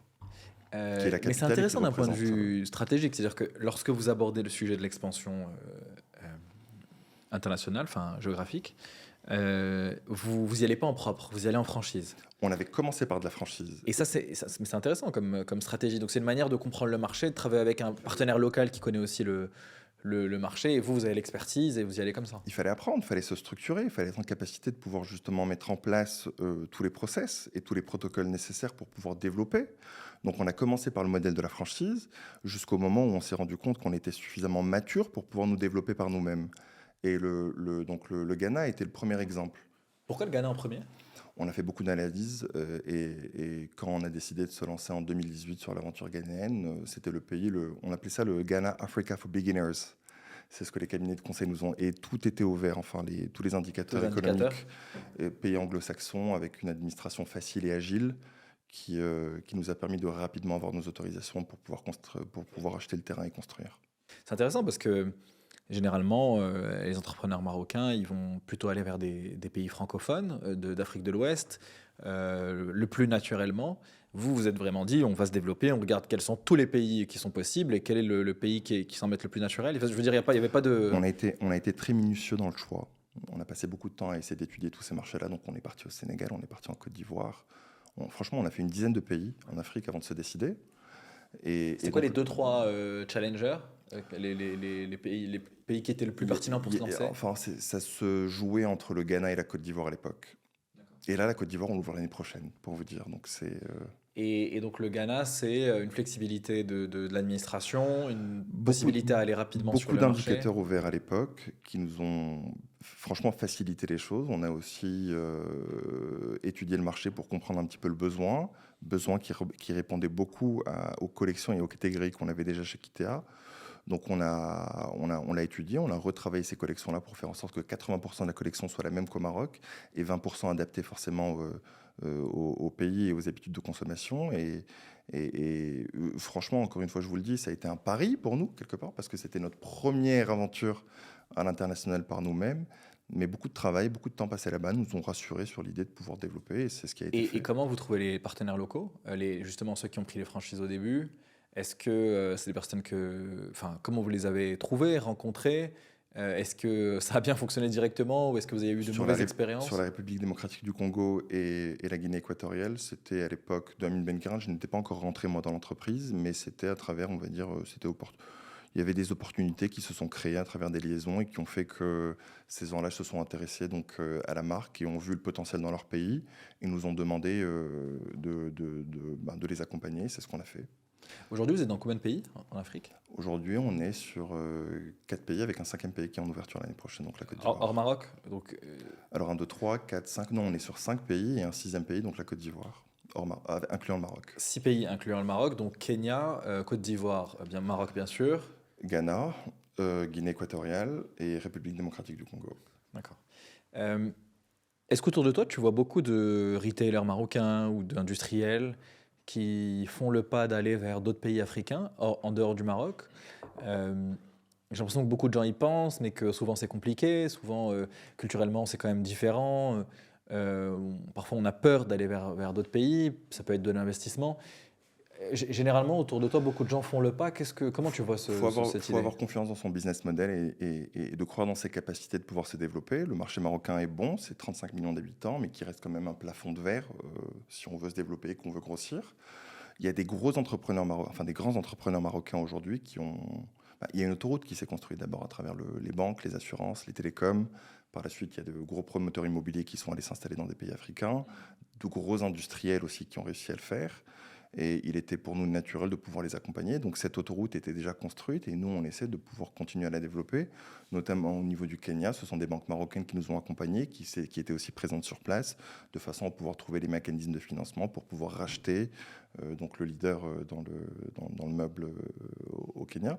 Et donc il y a véritablement cette dynamique marocaine qui existe et qui continue à évoluer, qui nous a permis, qui nous facilite la vie au quotidien pour pouvoir nous permettre de développer. Une des expansions, c'était donc il y a eu au début franchise, puis en propre, et il y a eu une acquisition aussi au On a fait une Kenya. acquisition en Afrique de l'Est. Ça, c'était une opportunité. Est-ce que tu peux me parler un petit peu de... C'était voulu dans le sens où c'était une marque que nous connaissions très bien, on connaissait le fondateur, on a passé beaucoup de temps avec eux. Au bout d'un moment, ils ont vu un petit peu la dynamique du groupe. Et dans leur objectif de continuer à faire évoluer les choses, ils nous ont dit, écoutez, est-ce que ça vous a intéressé d'entrer au capital? Chose qu'on a faite. Bon, il y a eu des due deals, on a passé 1 an et demi à discuter le sujet. J'ai dû, moi, peut-être partir une quinzaine de fois au Kenya pour comprendre véritablement la marque et le potentiel du pays. Et au bout d'un moment, on a sauté le pas, on s'est dit que c'était le moment, l'opportunité de pouvoir aussi être présent en Afrique de l'Est. Chose qu'on a faite, et une fois qu'on a récupéré la marque et que c'est rentré dans le giron du groupe, on l'a restructuré comme on a pu restructurer toutes les boîtes dans lesquelles qui nous appartiennent aujourd'hui, avec la même organisation, avec les mêmes verticales, avec un back-office solide et avec une force commerciale qui est formée au quotidien sur les mêmes valeurs et la même ADN et les mêmes process que ceux du Maroc. J'y étais d'ailleurs il y a 2 semaines, j'ai passé une semaine à Nairobi avec le country manager de Furniture Palace au Kenya, pour voir un petit peu le modèle de développement et pour m'assurer justement que nos process soient collés aux leurs Et nous avons des directions groupes aujourd'hui qui ont aussi pour objectif de pouvoir véritablement sillonner tous les pays dans lesquels nous sommes présents afin de pouvoir continuer à accompagner ces pays-là, enfin nos marques-là dans ces pays-là à se développer et de garder véritablement les mêmes process. Et ce qui nous intéresse, c'est de faire en sorte que le manuel de procédure et que le protocole soient les mêmes afin de ne pas perdre de temps, vu qu'on passe beaucoup de temps à les créer, à les écrire, à les déployer. Et c'est ce qu'on continue à faire aujourd'hui. C'est ce qui nous permet de pouvoir avoir cette confiance la croyance de se dire qu'on est capable de pouvoir continuer d'aller de pays en pays. Aujourd'hui, la boîte, elle a 23 ans. 33 ans. 33 ans, pardon. 33 ans. Mais qu'on continue à gérer comme une start-up. C'est ça qui est génial. C'est que si vous venez un jour au siège, au HQ de Kitea Casablanca, que vous verrez que la moyenne d'âge est de 30 ans et que tout le monde est... Il n'y a pas de verticalité au niveau de notre organisation. C'est vraiment très horizontal. On a des directions, bien sûr, mais qui sont très proches de leurs collaborateurs et on est toujours là à discuter, à benchmarker, à essayer de trouver le moyen de pouvoir avancer et d'aller de l'avant. Et c'est ce qui rend l'aventure intéressante. Et il y a beaucoup de talents aujourd'hui qui rentrent de la diaspora marocaine, qui ont envie de rentrer et donc d'accompagner leur pays et de s'installer au Maroc et qui avaient pour objectif premier que d'aller travailler pour une multinationale ou pour une banque ou pour autre chose, mais qui finalement nous rejoignent nous parce qu'ils savent qu'il y a éventuellement des choses à écrire. On a cette volonté de pouvoir continuer à nous développer, d'écrire l'histoire du retail du Maroc, de porter le drapeau marocain le plus loin possible et au lieu de se contenter de recevoir des guidelines de Genève, de New York et de devoir simplement les appliquer, c'est eux qui les créent ces guidelines aujourd'hui, c'est eux qui les adaptent et c'est eux qui les développent. Donc beaucoup de fierté d'avoir des gens qui sont véritablement ancrés dans cette culture-là et dans cette dynamique. Et c'est ce qui nous permet, c'est ce qui nous fait... Enfin, c'est pour ça qu'on croit dans l'avenir et dans notre capacité à pouvoir nous développer. Là, c'est hyper intéressant parce que effectivement, c'est 33 années. Forcément, il y a plein de choses qui réussissent, des choses qui réussissent pas. C'était quoi les moments difficiles sur ces 30 années-là? C'était quoi les moments les plus compliqués? Est-ce qu'il y a eu des moments très difficiles où vous avez même pu penser que la boîte aurait pu mourir? Parce que toutes les boîtes qui ont Enfin, vous savez, qui ont bien fonctionné ont des difficultés. Il y a des cycles et il y a des paliers. Et Kitea a connu différents paliers dans sa vie, dont un notamment en 2014 avec l'ouverture de 3 ou 4 Kitea géants, 3 Kitea géants, donc Rabat, Tanger, Fès en même temps. Donc c'était beaucoup d'investissements qui ont été mis sur la table. Et le marché était un peu morose à cette époque-là, donc les chiffres n'étaient pas forcément Au moment du lancement. Au moment du lancement de ces magasins-là. Il y avait aussi l'arrivée des Suédois qui étaient arrivés avec l'ambition de régner sur le marché marocain en se disant que ça allait être facile. C'est Ikea qui arrive en 2014-15. Ouais. Donc les banques ont arrêté de nous prêter de l'argent, les enveloppes, les assurances crédit ont arrêté de... Parce qu'ils se sont dit que Ikea arrive et que ça va être compliqué pour vous. Exact. Et finalement, avec beaucoup de travail, au contraire, ça a été pour moi un des plus beaux challenges parce que ça m'a permis rapidement de pouvoir restructurer beaucoup de choses rapidement en ne donnant aucun choix, on va dire, aux gens qui étaient autour de nous de pouvoir évoluer parce que pendant 20 ans, on se considérait comme étant numéro 1, mais il n'y avait pas véritablement de challenger. Donc avec l'arrivée d'un concurrent qui était somme toute important, on s'est donné l'envie de nous battre. Et finalement, l'année où Ikea est arrivé, on a fait, je pense, 17% de croissance. Et on continue aujourd'hui à être leader sur le marché marocain avec 3 fois plus de volume que... Tu penses sur l'histoire de la boîte? Ça a été un des moments. Le Covid aussi a été un moment compliqué quand on nous a appelés en nous demandant de fermer tous nos magasins. Donc on a dû nous réinventer du jour au lendemain. Donc ça a été des réunions jusqu'à 1-2 heures du matin à trouver éventuellement des secteurs ou des vecteurs nous permettant de continuer à vendre sans forcément passer par les magasins. Le site e-commerce a beaucoup joué, mais on a mis en place un département télévente qui a continué à vendre à nos clients sans arrêter le business quelque part. Le choix aussi de continuer à importer de la marchandise en 2020 alors que les magasins étaient fermés, qui a été une des plus belles décisions que j'ai prises, parce qu'en 2021, quand tous les magasins ont réouvert, on a connu, je pense, 30% de croissance parce qu'on avait du stock immédiatement, alors que en 2021, quand ça réouvre. Fin 2020, début 2021 était une année formidable pour nous parce que on avait plus de 500 millions de dirhams de stock, parce qu'on croyait, on va dire, dans la dynamique de réouverture, alors que tous tous nos confrères de l'époque avaient décidé d'arrêter. Ça, les fournisseurs, nos partenaires fournisseurs ne l'oublieront jamais parce que pendant que d'autres acteurs ont décidé de couper court, on va dire, sur les productions et sur les carnets de commandes, on a continué à investir et à tenir nos engagements. Pourquoi vous avez dit que ça allait réouvrir et vous Parce pensez qu'on que ça s'est allait, fait, on ça s'est allait fait des rouvrir fort? projections. On a fait des projections. On s'est rendu compte qu'au final, ça ne pouvait pas terminer. Enfin, que les magasins n'allaient pas rester fermés indéfinitivement. Et donc, on a cru dans l'avenir. Et ça a été un pari, franchement. Ça a été un pari, mais qu'on a tenu et qui a fonctionné. Donc voilà, il faut aussi avoir le cran de faire des choses qui ne sont pas forcément qui sont contraires à ce qu'on pourrait éventuellement nous conseiller. Et souvent, nos meilleures décisions ont été des décisions qui ont été vivement critiquées au début. Mais ça montre que quand on va à contresens du courant, il y a des choses sympas qui peuvent en sortir. Comment vous avez financé la boîte? Est-ce que vous avez fait rentrer des fonds d'investissement? À quel moment? Alors, on a levé de la dette pendant très longtemps et en 2019, on avait pour volonté donc de rentrer sur le marché africain en propre et on a trouvé un fonds d'investissement qui s'appelle Tana, qui est une venture entre le fonds souverain singapourien Temasek et la famille Oppenheimer en Afrique du Sud, qui se sont intéressés donc, à l'époque à notre entreprise qui n'était pas encore un groupe et avec qui les discussions ont été portées sur un développement africain. Eux, déjà très présents en Afrique, nous ont donné cette ouverture, on va dire, ou cette capacité à nous structurer pour pouvoir nous développer à l'international. Et ça a été une opportunité à la fois pour nous et pour eux de nous associer. Donc, ils sont minoritaires aujourd'hui et continuent à nous accompagner dans ce développement. Et quand ils investissent, c'est avec l'idée de vous accompagner sur l'Afrique? Alors, Tana avait pour objectif de sélectionner une entreprise par secteur d'activité et de la rendre leader africain en moins de 10 ans. Et ils continuent à le faire aujourd'hui sur différents secteurs. Et au niveau du secteur du mobilier et de la décoration, on faisait partie, on va dire, d'un forum ou d'une cohorte qui s'appelait Elite par le London Stock Exchange à l'époque. Je pense que c'est comme ça qu'ils nous ont connus. Enfin, c'est comme ça qu'ils nous ont connus.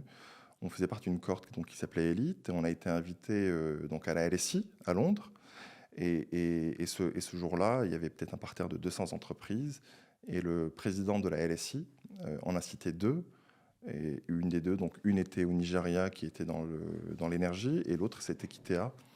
Et donc on est passé dans les journaux anglais, pépite africaine dans le développement du retail qui veut se développer.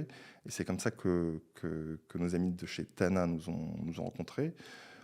Et on partage franchement les mêmes valeurs. Ils ne sont pas là à essayer de nous presser sur le financier, mais ils voient véritablement le potentiel qu'une enseigne et qu'un groupe comme Kitea peuvent avoir sur le domaine des investisseurs du long terme, retail. donc ils ont investi en 2019, ils sont Ils toujours avec vous. Ils sont toujours avec nous, ils continuent à nous accompagner et à nous pousser à nous développer. Ils ont été importants, surtout à nos débuts, pour nous Justement, c'est structurer. utile quand on se développe sur d'autres pays, c'est-à-dire qu'ils connaissaient ces pays-là, ils vous ont accompagné parce qu'ils connaissaient certains pays que vous ne connaissez peut-être pas. C'est utile dans sa capacité à se structurer pour pouvoir justement se permettre de s'internaliser par la suite. Sur quoi, par exemple? Sur différents départements. C'est vraiment la structure de l'entreprise pour se projeter ensuite. Ils ont apporté leur expertise, on a apporté la nôtre. On a fait en sorte de beaucoup brainstormer, on va dire, sur la vision que nous avions de l'organisation et on continue à le faire aujourd'hui pour nous permettre de continuer à nous développer donc à l'international parce qu'on a véritablement cette envie, cette ambition de faire grandir cette entreprise, de faire grandir ce groupe et on pense qu'on est capable de véritablement devenir leader continental sur les 5-10 prochaines années. Et on ne s'arrêtera pas que sur le continent africain, on a aussi des ambitions sur le Moyen-Orient, sur l'Arabie Saoudite. On travaille avec de grosses banques d'affaires aujourd'hui à Londres et à Casablanca pour étudier le marché. On a fait appel à de gros cabinets de conseil pour nous permettre véritablement, de manière très minutieuse, à étudier jusqu'au jour où on se lancera. Et quand on se lancera, ça sera avec l'objectif d'ouvrir plusieurs magasins sur cette région-là. Ok. Lorsqu'ils investissent en 2019, ils investissent quel montant? Donc c'est une augmentation de capital? C'est une augmentation de capital et tout cet argent, on n'a pas fait de cash out. Tout cet argent, encore une fois, c'est notre façon de voir les choses. On croit tellement dans notre business et dans notre capacité à grandir qu'au lieu de sortir l'argent et d'en faire autre chose, on l'a réinvesti directement sur l'entreprise pour ouvrir de nouveaux magasins, notamment au Ghana. C'était le magasin d'Accra. Et ils investissent quel montant? Ils ont investi, à l'époque, je pense que c'était plus ou moins 300 millions de dirhams. Ok. Pour un pourcentage minoritaire de l'entreprise. Minoritaire. Ok. Et vous avez vocation à continuer à faire rentrer des fonds Ou est-ce que pour l'instant, vous vous développez plutôt sur vos fonds propres, sur peut-être la banque On passe beaucoup par les banques nous font confiance. On est très proche de nos partenaires banquiers, très très proche de nos partenaires banquiers qui nous font confiance et qui continuent à nous pousser à nous développer, c'est important. Parce que sans eux, on n'aurait pas pu faire tout ce qu'on a pu réaliser. S'ouvrir à un autre fonds, pour le moment, non. Faire une IPO dans le futur, pourquoi pas? On commence à y réfléchir sans forcément avoir décidé de le faire. Mais toujours avec cet objectif de récupérer cet argent pour le réinvestir demain sur le développement de nos l'entreprise. activités. On a parlé beaucoup de mobilier et tout ce qu'il y a autour forcément pour ça. Mais au début, tu me parlais de deux autres sujets. Tu me parlais d'immobilier, donc de retail park, donc de centres commerciaux. J'ai vu que vous faisiez aussi du foncier et du développement. Est-ce que tu peux me parler aussi de ces activités-là? Enfin, c'est une activité tierce. On rachète aujourd'hui, on développe de deux manières. C'est où on passe par des groupes comme Marjane pour pouvoir justement prendre des terrains, de développer avec un bâtiment et d'ouvrir. Ou on a commencé depuis un petit moment déjà à acheter des terrains, à construire d'abord des magasins qui, eux, sont loués par la suite à l'activité Kitea. Donc, c'est deux activités complètement différentes. Avec des magasins pour Kitea et pour d'autres partenaires. Donc et c'est une aujourd'hui, activité on crée des centres commerciaux, on crée des retail parks D'accord. avec une vingtaine, trentaine, quarantaine d'enseignes, avec toujours comme locomotive Kitea. Et on a de très beaux partenaires comme les Hyper U, Super U, qui nous ont accompagnés sur les 3 derniers projets. On a aussi la chance d'avoir Qui ouvre des magasins justement dans ces retail parks. Et pourquoi vous êtes allé vers ce marché-là? Est-ce que donc vos magasins, vous déteniez l'immobilier, le foncier des magasins propres, et donc forcément vous êtes allé vers l'immobilier? Le savoir-faire, on a un très beau département développement qui, lui, quelque part, a grandi, s'est développé, a accumulé, on va dire, un savoir-faire. Nos magasins de 4e génération en sont le plus bel exemple. On a travaillé avec 4e génération pour les magasins Kitea. C'est les derniers magasins que nous avons ouverts sur les 2-3 dernières années, qui sont un bel exemple de réussite. On a travaillé avec un des plus gros cabinets d'architecture retail dans le monde, avec lesquels on a travaillé le projet pendant pratiquement 1 an et demi, 2 ans avant de se dire c'est bon, on tient le bon concept. Et j'invite toute personne à visiter ces magasins-là parce qu'ils font partie des plus beaux magasins de meubles dans le monde. On en est très fiers. Il y a beaucoup d'enseignes européennes et américaines qui sont venues au Maroc pour nous demander l'autorisation d'aller visiter ces magasins. Et c'est quelque part une fierté pour nous parce qu'entreprise marocaine avec des collaborateurs marocains, avec l'envie, la capacité et la volonté de pouvoir créer des choses qui ne se sont jamais faites ailleurs.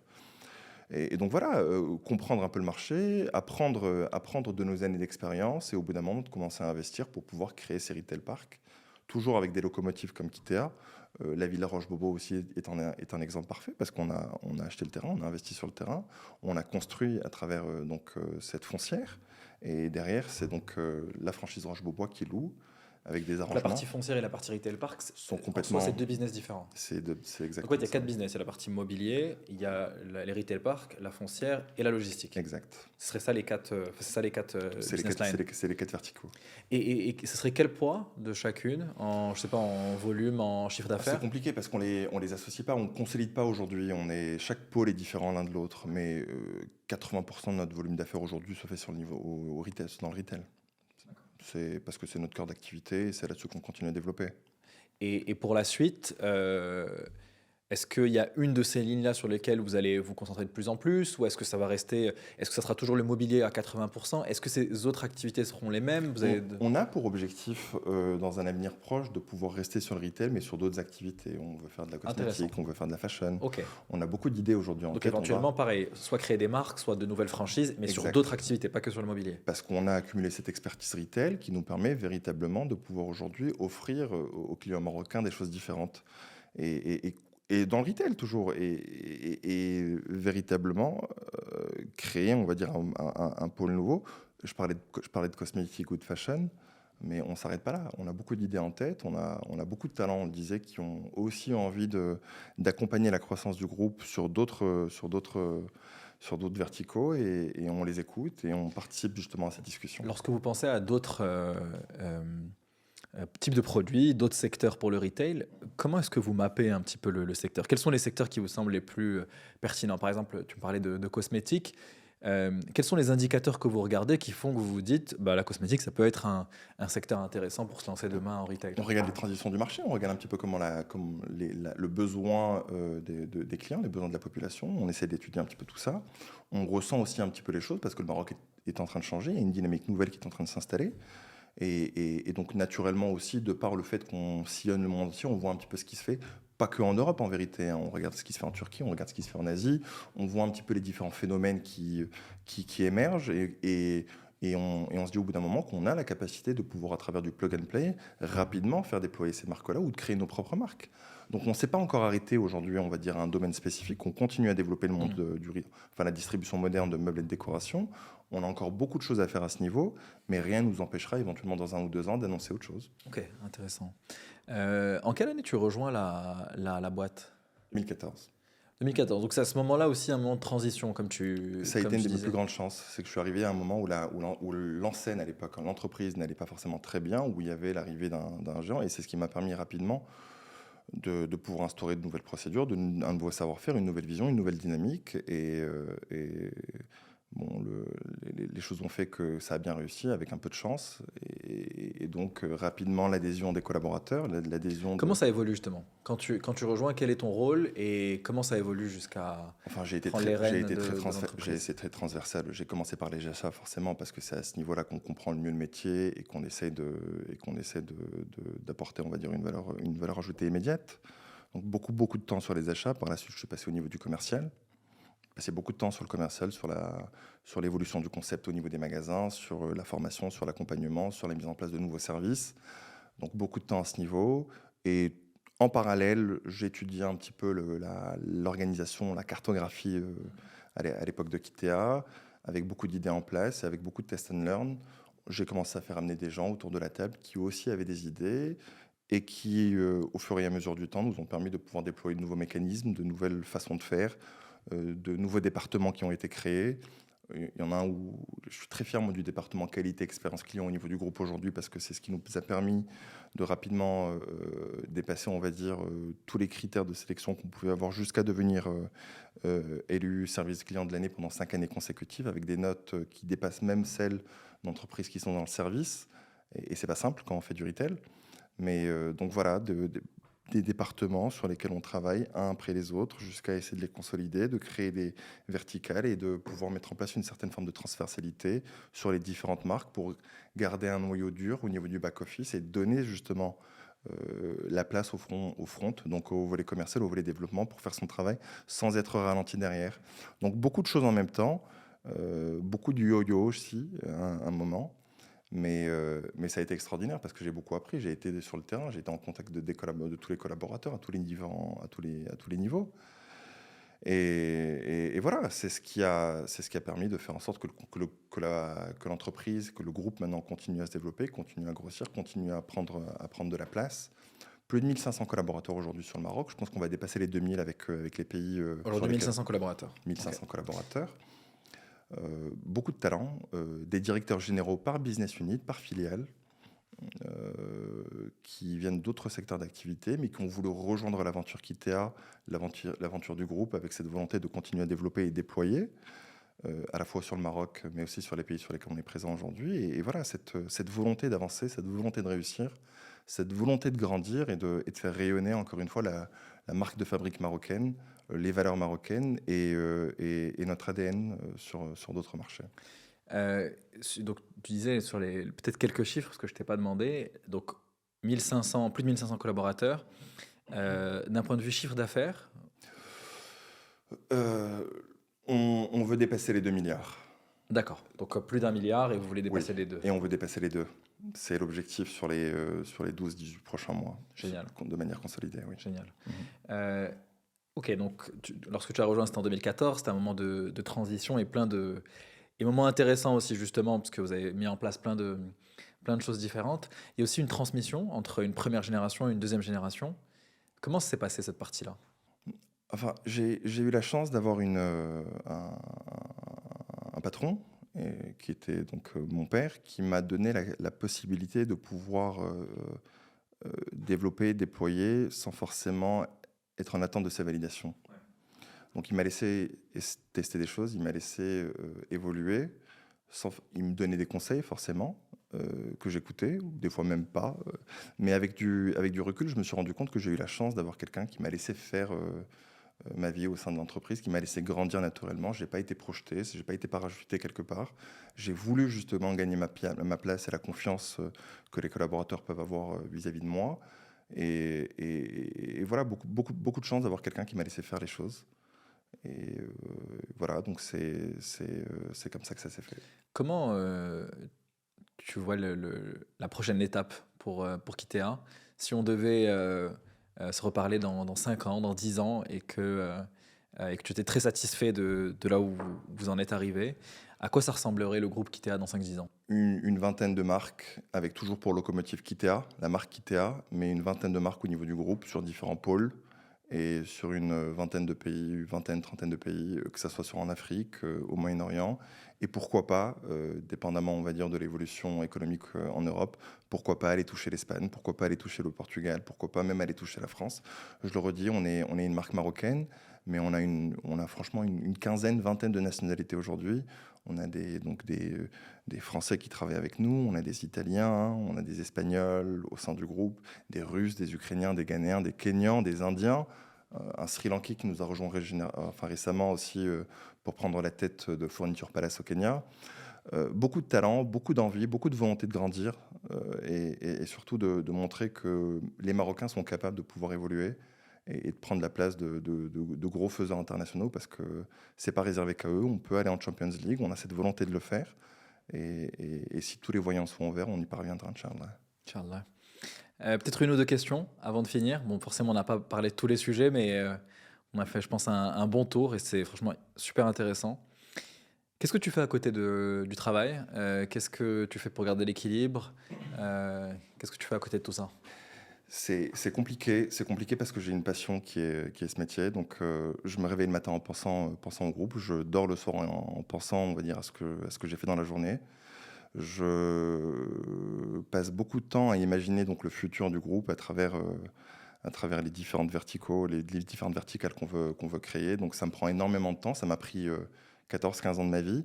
Aujourd'hui, j'ai donc la chance d'avoir des talents qui nous ont rejoints, qui ont pris la tête de ces entreprises, notamment, récemment même Kitea Maroc, notre locomotive, où j'ai été aussi DG, à la fois de CEO. Il y a un DG qui est arrivé, qui a pris donc sa place, et qui peut-être me permettra de pouvoir profiter d'autres choses, je ne sais pas, mais ça sera toujours sur des idées business. On est vraiment entrepreneur dans l'âme, dans la famille, on a envie de faire évoluer les choses, et je me vois pas, en tout cas, à cette période de ma vie, faire autre chose que de faire évoluer le business et le groupe.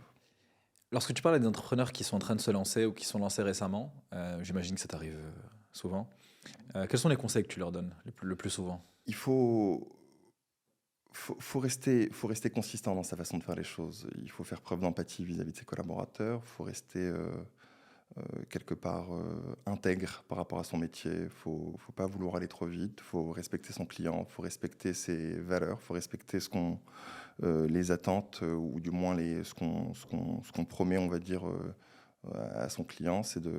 Et c'est surtout cette constance, cette consistance qu'on doit avoir dans son métier. On peut faire des erreurs, mais il faut se relever, il faut continuer à avancer et rester égal à soi-même. C'est vraiment le plus important pour moi. Et de se remettre en question quotidiennement, essayer de voir comment on peut faire améliorer les choses. Et toujours essayer de s'améliorer. À la fois pour soi, pour ses collaborateurs, mais aussi pour son entreprise. Génial. Atchman, merci beaucoup. Franchement, c'était vraiment passionnant. Je pense qu'on a fait un bon tour. Le retail, c'est très compliqué. On ne s'en rend pas souvent compte lorsqu'on passe devant un magasin ou lorsqu'on rentre pour acheter un produit. Je pense que c'était une bonne discussion pour comprendre une partie, bien sûr, de la complexité du secteur et de comprendre le groupe Kitea. En tout cas, j'ai appris plein de trucs, donc vraiment merci beaucoup. Merci à toi. Merci beaucoup d'avoir écouté cet épisode jusqu'au bout. Si vous avez aimé cet épisode, partagez-le autour de vous, abonnez-vous à la chaîne. Et comme vous le savez, on est sur YouTube, mais aussi sur Spotify et Apple Podcasts. Donc partagez Next Wave autour de vous pour nous aider à faire connaître ces podcasts.